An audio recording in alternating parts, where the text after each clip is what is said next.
il y a 2 manifestants ici qui voulaient rentrer. Là, il n'est pas en direct, il a dit. Oui, mais il filme quand même. Hein, ouais, mais je vais récupérer après. Voilà.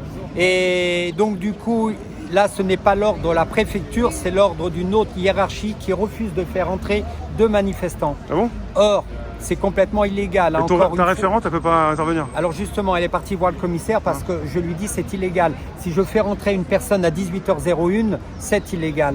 Or, il n'y a pas d'heure, je sais pas, 14h01, comme à l'école. Par exemple, la grille se ferme.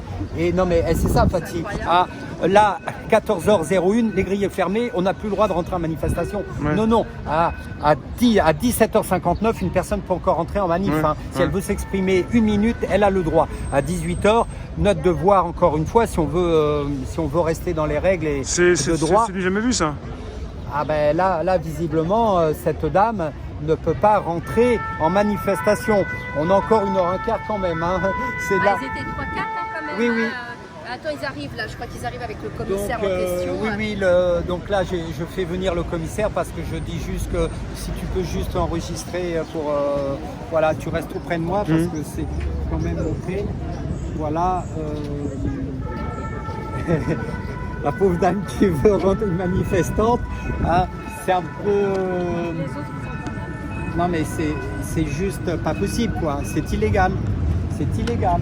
La dispersion doit être faite à une heure précise, conformément à une déclaration. Là, par contre, non. Je peux comprendre qu'à l'école, c'est pas un moulin comme ça. On arrive à 13, 14, 15 heures, voilà, lors d'une récréation. Mais là, on n'est plus à l'école, quoi. On est adulte, on manifeste, il n'y a pas d'heure limite de départ. Elle est partie. Non mais ça fait 1/4 d'heure que ça dure là. Je bataille avec le commissaire, avec les 2 RG pour avoir l'autorisation de pénétrer dans la manifestation. Tu peux peut-être leur demander, il y a des directives spéciales, c'est sans précédent, donc tu peux toujours poser des questions. Alors, ce que j'ai su, la dame, l'ARG dépend de la préfecture de police. Eux, ils dépendent d'une autre hiérarchie. C'est pas laquelle? Je ne l'ai pas su. C'est pas la préfecture. Regarde. Bon, tu peux peut-être la prendre à la limite, il n'y a rien. Et le commissaire, il est juste là, non?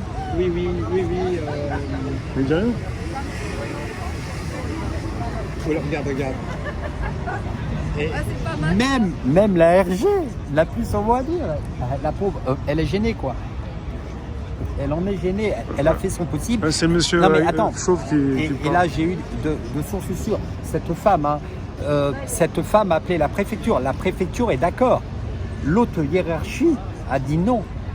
Donc là, j'ai demandé le commissaire maintenant. Le commissaire est en train de faire je ne sais pas quoi, voit d'autres collègues pour laisser rentrer une citoyenne sur une place publique. Non mais c'est hallucinant. Il y a des zones interdites quand il y a une manifestation Gilets jaunes alors? Oui mais manifestation citoyenne. Parce que Gilets jaunes, c'est un chasuble pour être vu. Mais lors d'une manifestation citoyenne, tu ne peux pas forcément accéder quand tu veux. Quoi. Ah ouais, mais là c'est illégal. Alors je veux bien à partir là j'ai vu un oui de la tête, alors... En fait, on fait une agora. Ouais, pour se faire une petite réunion pendant 1 heure, quoi. On va dire une petite agora, voilà. Non, parce qu'il faut se justifier. Non mais tu vois pas, c'est public. On est devant... vu qu'au Frexit, parce qu'il y a des frontières partout en France, même à l'intérieur du pays, c'est pas horrible. Vite. Pour l'instant, des frontières à l'intérieur du pays entre les citoyens. Donc, on va voir comment ça va se décanter. Ça fait le tour, hein. Le tour. Là, tu vois, tu as vu comment on est entouré? Alors, est-ce que l'on demande le numéro RIO du commissaire qui va refuser parce que c'est juste interdit. Interdit. Non, ça ce sont 2 RG mais qui dépendent de la préfecture. Je ne sais pas encore qui est le commissaire. C'est pas l'intermédiaire en fait. Il y a la hiérarchie. Je dois demander à la dame pour qu'elle parle au commissaire. Voilà, je ne pouvais pas m'adresser directement à lui. Non mais pour une femme, pour une citoyenne qui veut s'exprimer de vive voix avec nous. C'est hallucinant. Non mais... Tout à l'heure, j'ai pas pu rentrer comme ça. Hein. Non mais là tu vois, non, mais c'est pas normal quand même. C'est dissuasif parce qu'en fait voilà, il y a des pourparlers pour savoir si 2-3 personnes, a priori qui ne posent pas de problème, elles peuvent intégrer cet espace-là où on est très peu nombreux déjà d'une part, hein, parce que des personnes sont quitté la manifestation, qu'entre-temps, depuis le moment qu'ils sont en train de faire des pourparlers, il y a des personnes qui voulaient intégrer, qui c'est dissuasif parce qu'ils sont partis.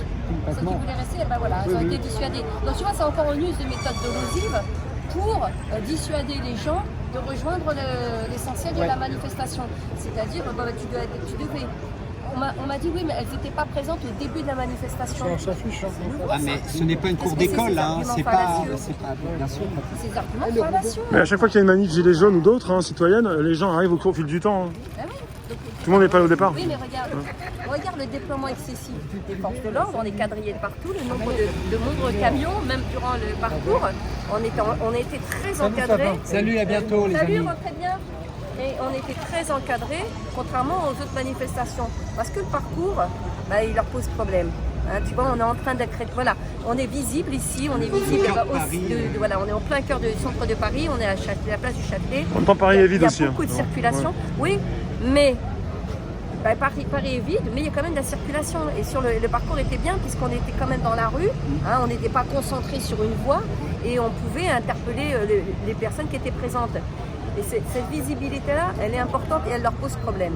Tu vois alors attends, parce que c'est vraiment important de garder cette trace. Hein.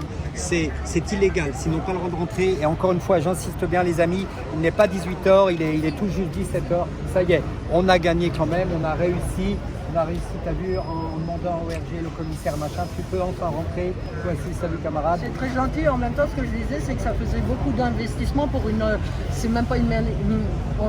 Il n'y a rien et c'est bon enfant. Mais c'est un rassemblement citoyen, encore une fois. Oui, on est là pour échanger, pour revendiquer des choses. J'étais surprise de voir un tel investissement sur une place où il ne se passe rien. Complètement.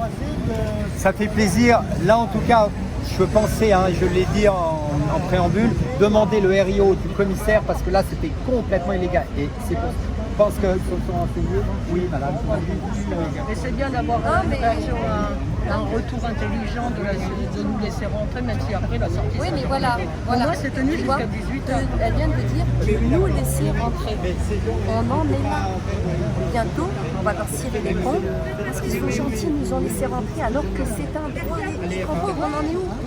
On est obligé de faire des courbettes. Et en plus, pour avoir un droit pour être libre, pouvoir manifester librement, circuler librement. Mais est-ce que c'est normal? Le niveau d'asservissement, même j'ai envie de te dire d'avilissement des populations, moi ça me rebute. Mais oui, je suis d'accord avec toi, il faut composer, on est obligé de faire des courbettes. C'est surtout que, comme tout citoyen cotise et paye, on voit l'investissement qui est mis pour 10-15 personnes, alors qu'il y a une centaine ou 200 CRS encore. Le déploiement politique.